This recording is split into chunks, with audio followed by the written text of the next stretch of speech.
지난 8월 11일에 7월 26일부터 시작된 2024년 프랑스 파리 올림픽이 마무리되었습니다. 전체 206개 나라에서 1,500여 명이 32개 종목에 329경기더라고요. 거기에 참가해서 열띤 경쟁을 치렀습니다. 우리나라는 144명이 참가해서 금메달 13개, 은메달 관심이 없으신가 봐요. 은메달 9개, 동메달 10개를 획득해서 206개 나라 중에 몇 등을 했죠? 8위를 기록했습니다. 정말 대단한 것 같아요. 작은 나라에서 이탈리아, 네덜란드, 유럽의 그런 나라들보다도 훨씬 더 뛰어난 성적을 거두는 거 보면 정말 우리나라가 정말 대단한 것 같습니다. 우리가 TV를 보면서 메달을 획득한 선수들의 환희와 기쁨과 눈물을 보았습니다. 그들의 삶의 스토리를 보면은 인간의 한계에 도전하는 멋진 스포츠 정신을 우리가 함께 간접적으로 경험을 할 수가 있었습니다. 어떤 한 금메달리스트는 자신의 정신, 몸, 삶, 가족 전부가 이 메달에 집중하였다라고 얘기하면서 금메달을 획득하고 큰 기쁨을 누리는 것도 보았습니다. 그런데 한편으로는 메달을 따지 못하는 많은 선수들도 볼 수가 있었습니다. 미디어의 집중을 받지 못하는 그들, 가만히 보면은 많은 참가 선수들 중에서 메달은 극히 소수에게만 부여되는 것을 보게 됩니다. 특별히 금메달은 더 그렇습니다. 어떤 특정한 선수들이 어떠한 종목을 독식하는 것도 보게 되고, 그들은 계속해서 우승을 하고 다음에 또 우승을 하고, 은퇴할 때에는 엄청난 부와 명예를 거머쥐고 은퇴할 때는 많은 찬사를 받게 됩니다. 제가 앞에서 말씀드린 그 금메달 리스트는 자기가 최선을 다했다, 우리의 가족까지 이 메달을 위해서 희생했다라고 얘기를 했는데, 제가 그 인터뷰를 보면서 다른 선수들은 최선을 다하지 않았나, 많은 선수들이 나름대로 최선을 다했을 텐데 그들은 아무런 위로를 받지 못하는 거 아닌가, 그런 생각을 했습니다. 올림픽을 보면 구조적으로 금메달은 한 경기에 몇 사람만 받을 수 있나요? 딱 한 사람만 받을 수 있어요. 네, 여러분, 우리가 올림픽만이 아니죠. 이 세상의 구조도 마찬가지예요. 분야별로 모양이나 정도는 다르지만 이 세상은 최고를 기억합니다. 저는 특별히 음악을 전공했기 때문에 그걸 너무 뼈저리게 경험을 했어요. 피아노를 치다가 못 치면 선생님이 책을 저한테 집어 던져요. 뒤에서 그냥 손으로 제 머리를 후려칠 때도 있었어요. 그러면 눈물이 핑 돌면서, 그러고 이렇게 집에 돌아오면, 제가 울면서 돌아오면 저희 아버님은 그거 뭐하러 하냐고, 그런 수모를 겪으면서 뭐하러 피아노 친다고 하냐고, 이 바보야, 막 이렇게 할 때도 있었어요. 1등하는 친구들은 많은 걸 누리지만 저 같은 사람은 패배의식, 좌절감, 실망감, 누가 이기나 보자, 이런 어떤 그런 마음의 이런 쓴 뿌리들도 갖게 되는 것이죠. 네, 사랑하는 성도 여러분, 세상은 그렇지만 하나님 나라는 그렇습니까? 그렇지 않습니까? 그렇죠. 하나님 나라는 그렇지 않습니다. 오늘 본문 8절 후반부를 보면은 사도 바울이 이렇게 고백하죠. 그날에 내게 주실 것이며, 그 다음이 중요합니다. 내게만 아니라 주의 나타나심을 사모하는 모든 자에게도니라 라고 말씀해요. 사도 바울의 고백인데요, 사도 바울은 하나님께서 자기에게 무언가를 주신다고 말해요. 내게 주실 것이다, 내가 받을 것이다.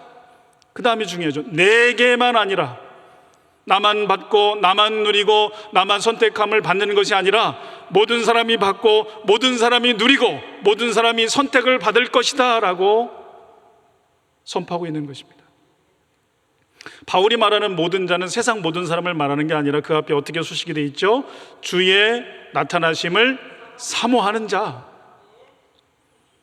주님이 나타나시는 것을 사모하는 거예요. 승천하신 예수님이 다시 이 땅에 오시는 것을 바라는 자, 예수님의 재림 강림을 사모하는 자, 최종적인 구원이 이루어지기를 바라는 자, 그러한 자들 모두에게 하나님께서 주신다라고 말씀합니다. 하나님 나라의 속성은 이렇습니다. 우리 모두 받을 것을 믿습니다. 바울이 받는다고 하는 것은 무엇입니까? 여러분 잘 아시는 무슨 면류관이죠? 의의 면류관이에요. 우리가 담임 목사님을 통해서 이 말씀에 대해서 잘 우리가 배워서 잘 알고 있습니다.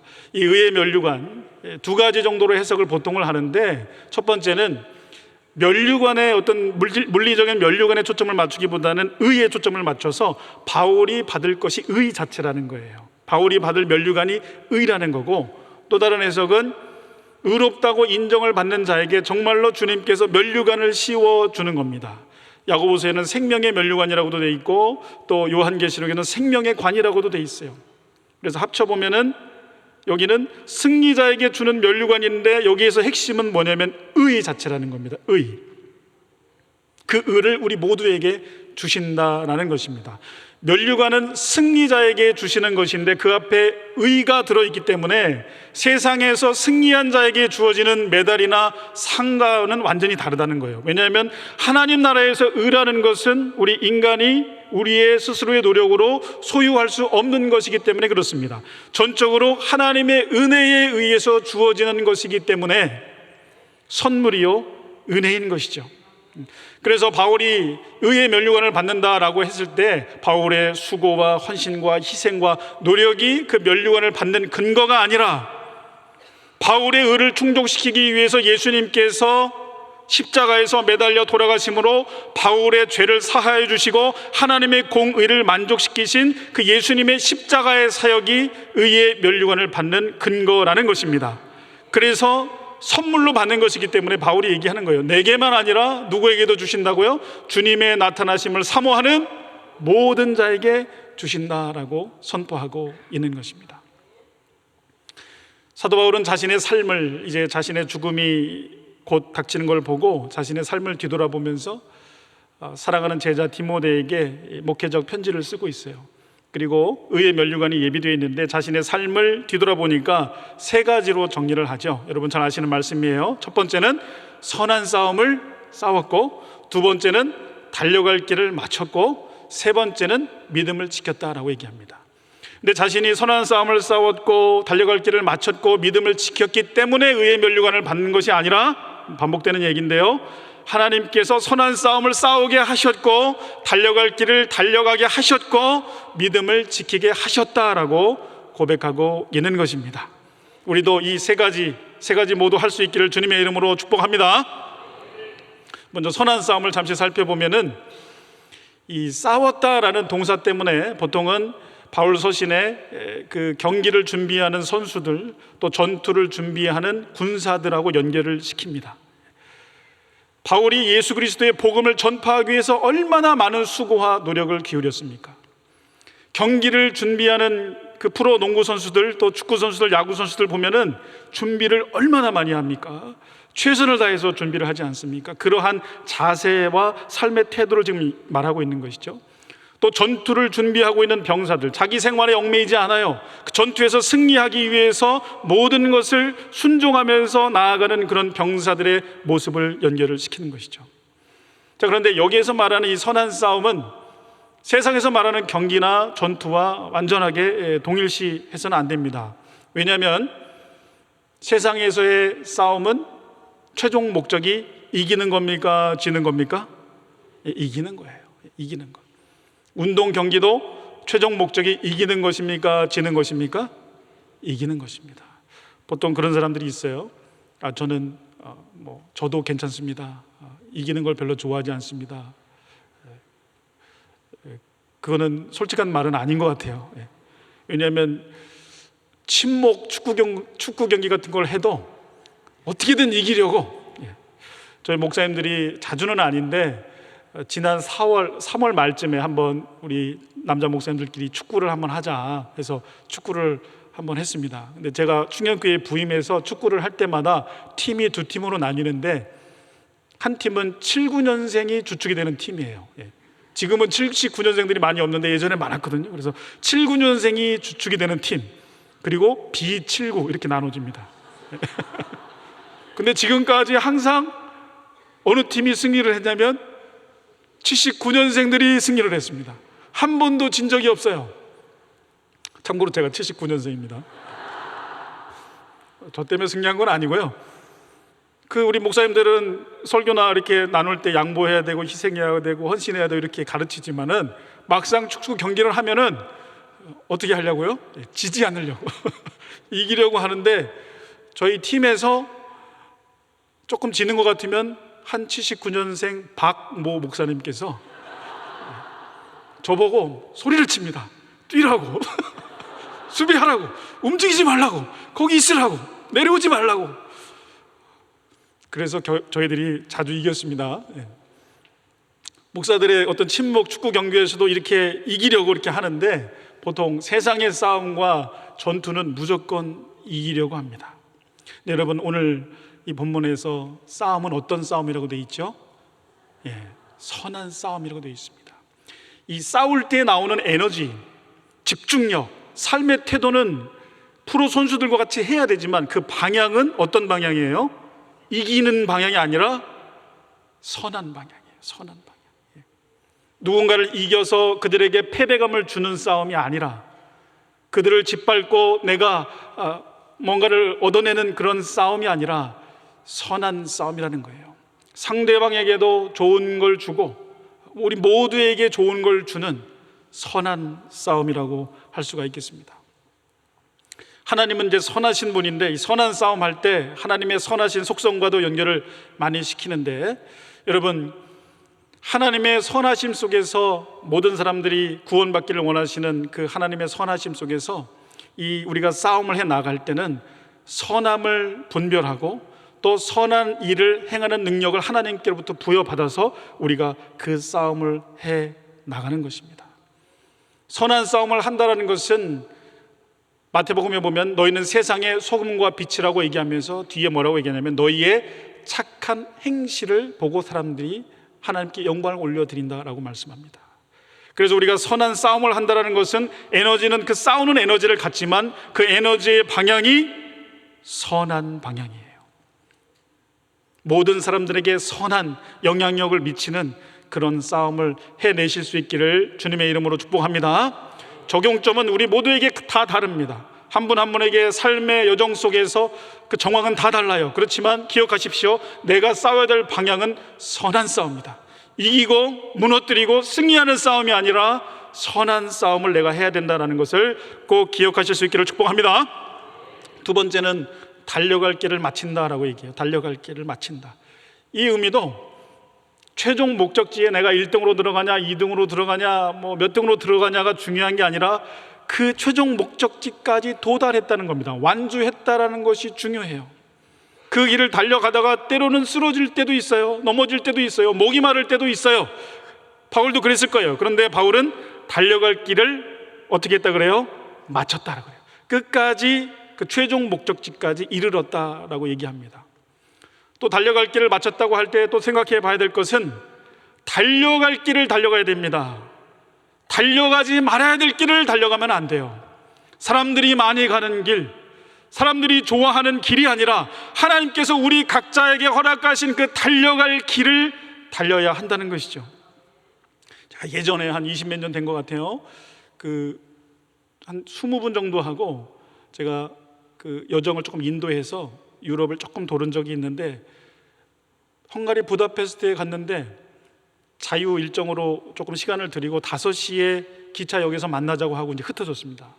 5시가 됐는데 두 분이 나타나지 않는 거예요.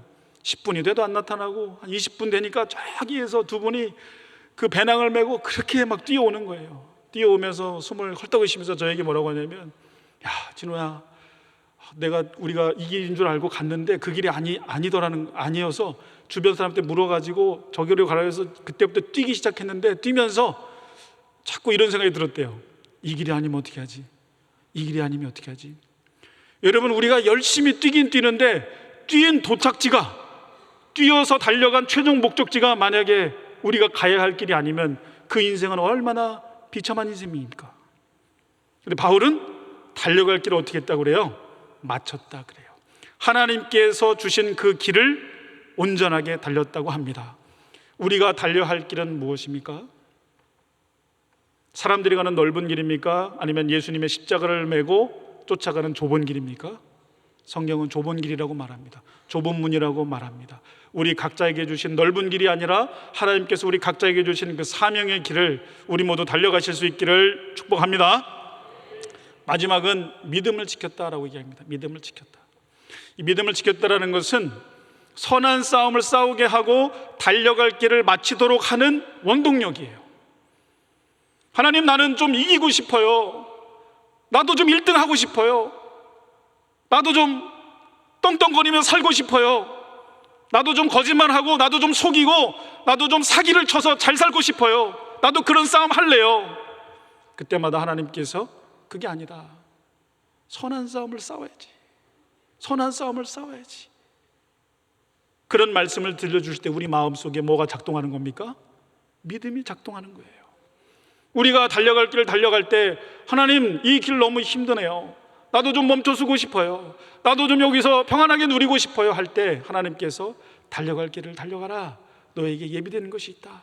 의의 면류관이 예비되었다. 내가 너에게 힘을 줄 것이다. 내가 널 도울 것이다 라고 하는 것이, 그러한 믿음이 우리 마음 가운데 심겨지는 것입니다. 이 믿음이 있을 때 우리가 선한 싸움을 싸울 수 있고 달려갈 길을 마칠 수가 있는 것입니다. 이 믿음의 핵심은 바로 예수 그리스도입니다. 하나님께서 하나밖에 없는 아들 예수 그리스도를 이 땅에 보내주셔서 우리의 모든 죄를 사해 주시고 십자가에서 죽으시고 3일 만에 부활하셔서 승천하셔서 지금도 우리를 위하여 중보하시고 우리의 삶을 이끌어 주시고 그 예수 그리스도를 믿는 자에게 영원한 생명을 주시는 이 복음의 진리를 믿는 것입니다. 이 믿음을 믿는 자에게는 영원한 생명을 주신다는 믿음을 가지고 이 땅 가운데 주님이 주시는 말씀 가운데 순종함으로 선한 싸움을 싸우고 달려갈 길을 달려가는 것입니다. 사랑하는 성도 여러분, 우리는 세상에 살아가면서 세상에서 이기는 방법을 배웁니다. 학교에서는 그걸 배워요. 그리고 주변 사람들에게도 그걸 배웁니다. 직장에서도 다른 경쟁 회사들로부터 이기는 방법들, 독보적으로 앞서 나가는 방법들에 대해서 배웁니다. 물론 우리가 그것도 해야 합니다. 때로는 그런 것도 우리 삶 가운데 필요합니다. 우리가 선한 싸움을 싸우고 달려갈 길을 달려가는 그 길 가운데 하나님의 영광을 위해서 그러한 것도 필요하지만 그 자체가 우리의 목적이 돼서는 안 될 줄 믿습니다. 그래서 여러분, 1등하지 못하고 승리하지 못해도 너무 낙심하지 마십시오. 그리고 1등하고 혹시 승리하더라도 너무 자만하지 마십시오. 우리가 1등하면 1등 못한 사람이 어떻게 해요? 가슴 아파하죠. 제가 농담이지만 저희 아이들에게 그래요. 공부 너무 열심히 하지 마. 1등 하지 마. 너가 50등 하면 그 위에 있는 애들이 다 좋을 거 아니야. 최선만 다해. 최선만 다해. 너무 1등 하려고 하지 마. 제가 그렇게 농담적으로 얘기를 하는데요. 여러분, 1등 하지 못하더라도 너무 낙심하지 마십시오. 혹 1등 하더라도 너무 교만하지 마십시오. 우리가 나중에 받을 것은 세상에서 주는 그러한 상들이 아니라 뭐라고요? 의의 면류관, 그리고 생명의 면류관이 우리에게 예비되어 있습니다. 이제 여름이 다 지났습니다. 이제 바람이 조금씩 차가워지는데 하반기가 이제 남아 있습니다. 이제 순장 교육도 시작이 되고 또 모든 사역들이 이제 정상적으로 돌아가는데요. 여러분, 이러한 사역들은 우리가 선한 싸움을 싸우고 달려갈 길을 달려가고 믿음을 지키기 위해서 주님께서 우리에게 허락하신 은혜의 방편인 줄 아시고, 또 남은 한 해도 여러분 최선을 다해서 연말이 되었을 때 하나님께 칭찬받는 우리 모두가 될 수 있기를 주님의 이름으로 축복합니다.